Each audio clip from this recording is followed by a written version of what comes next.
You also have a hammer? Yes. Okay. Okay, and now where is he at right now currently? He is in the bar. He's in the bar? Yes, which is like towards the front door. Okay, okay, alrighty. And he's hitting, I guess? Yes. Okay. Alright, I have officers en route to you currently, okay? Okay. I'm getting you back. 911, what city is it in? Please come to Chili Las Cruces on social. Please, there's someone with an accident and a harm. Please. Hey, ma'am, I need to know what you're saying. What is the address? Please, Chili Las Cruces on Telshire, please. Okay, tell me exactly what's happening. There's a woman here yelling. He has a knife. He has a butcher knife and a hammer. Please. Please.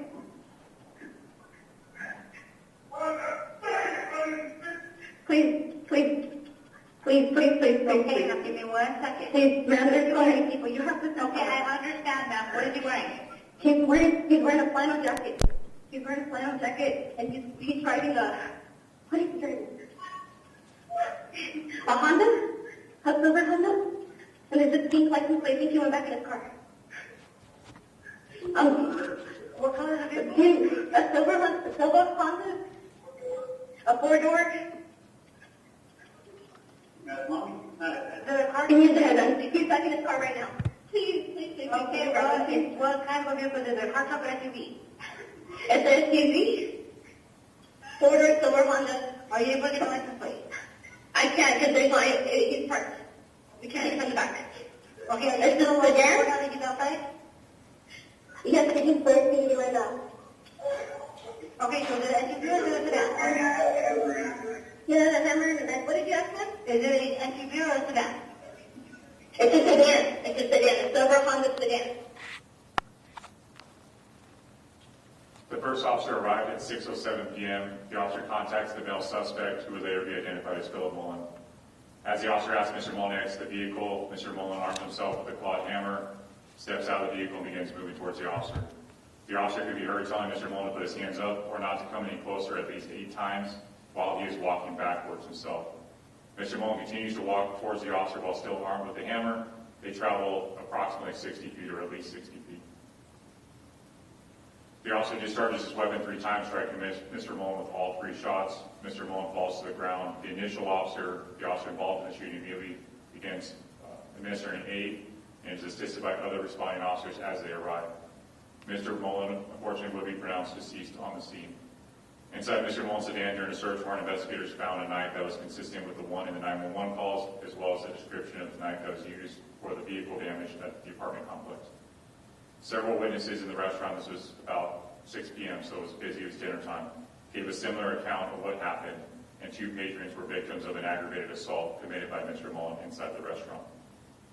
Now, before I play this, just for clarity of what we believe happened, he was at the Chili's at the bar, and argument escalates between him and some other patrons who had asked if he was okay, if they saw some blood, likely from the vehicle damage and the glass. He begins yelling at those patrons. That argument ends. He goes to his vehicle, retrieves the hammer and the machete or the knife, goes back inside the restaurant, and the altercation continues where at least 2 people were victims of an aggravated assault. He then goes back to his vehicle and is back in his vehicle when the first officer arrives at the Chili's. This video will start right as the officer is arriving at the restaurant.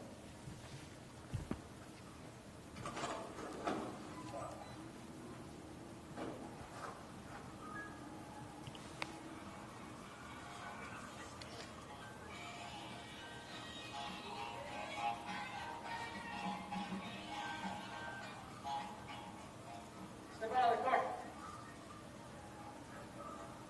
Do me a favor, step out of the car. Step out of the car. Hey, let me see your hands. Put your hands up. Put your hands up. I'm going to tell you right now. Not 60% of 50 years ago. Hammer in his hand. Put your hands up right now. Put your hands up. I'm not going to tell you again. Don't come any closer. Don't come any closer. Don't come any closer. I'm going to tell you right now. Get down! Get down on the ground! Get down on the ground now!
to them. Yeah, see if you can get video footage.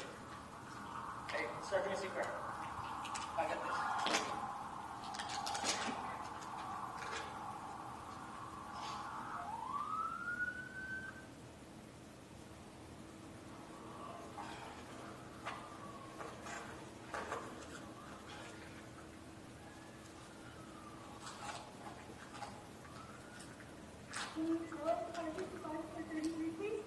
Let's be yours.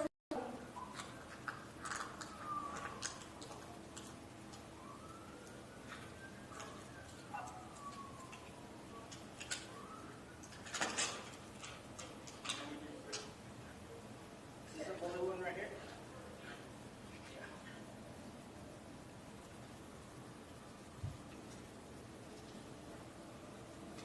Pick up your hand real quick. Ready?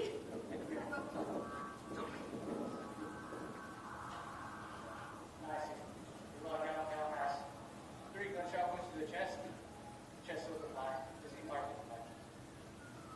You good? Yeah, I'm good. How you guys get here? Yes, I'll come over here.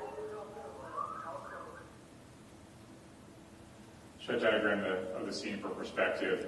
You see where the suspect's car is, and then the path of travel, approximately 60 feet to where the officer-involved shooting occurs, or at least 60 feet. You see the driveway going into the Chili's, was approximately where the officer was.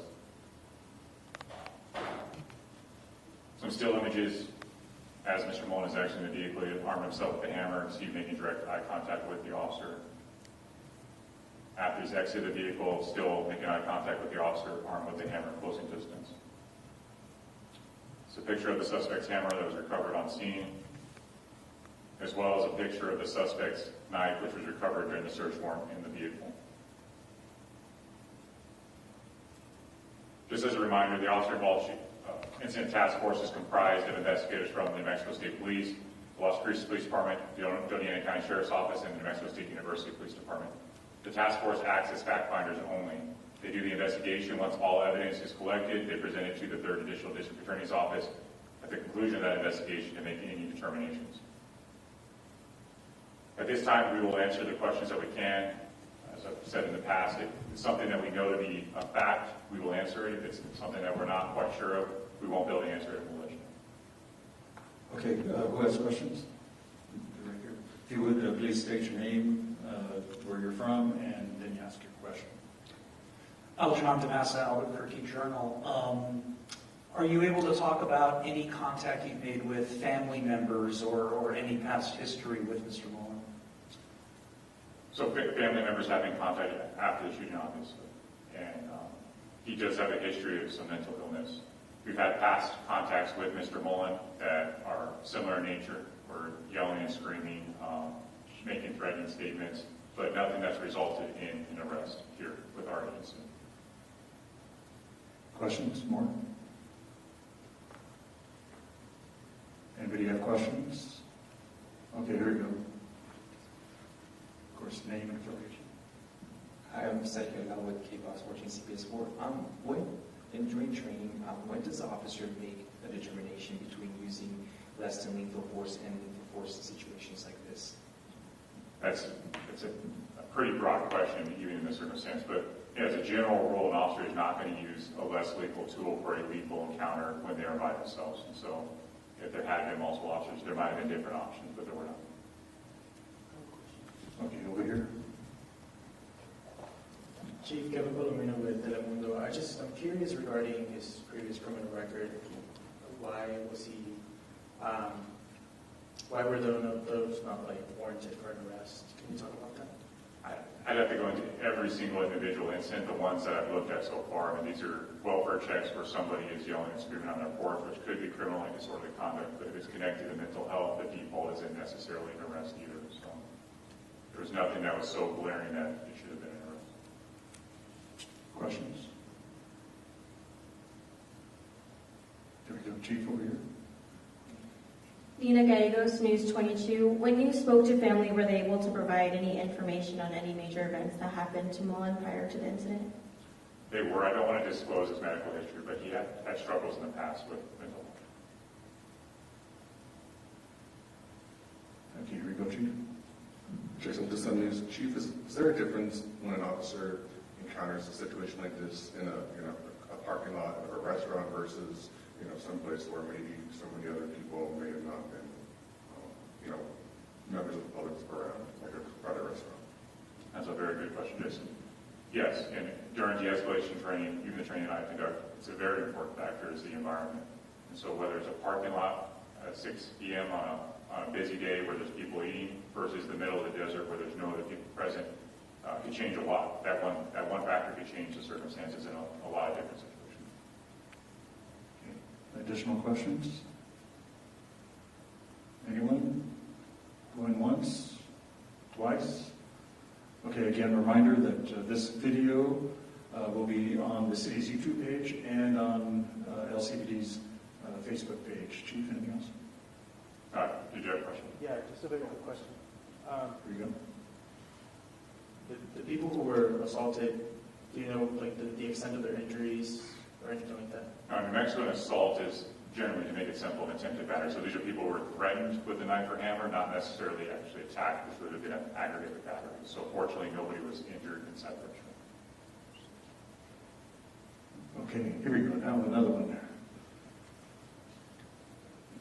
Chief Paul Schultz with KBIA Channel 7. Any timeline or any estimation on how long the rest of the investigation is expected to take at this point? I do not. Each one is different based on the complexity of the investigation. There's a lot of witnesses. The detectives have done a great job, but they still have to make sure they complete everything before they present. Thank you all for coming this morning.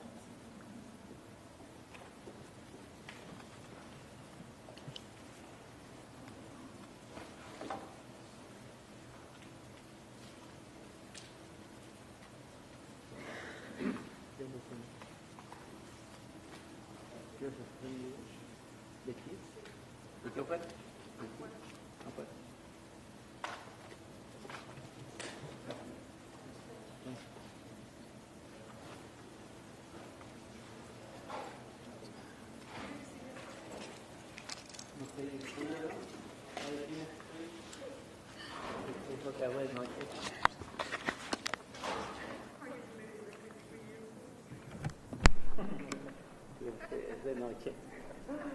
Y nada que es de ella, ¿tú crees? A mí me meten a mí en bronca.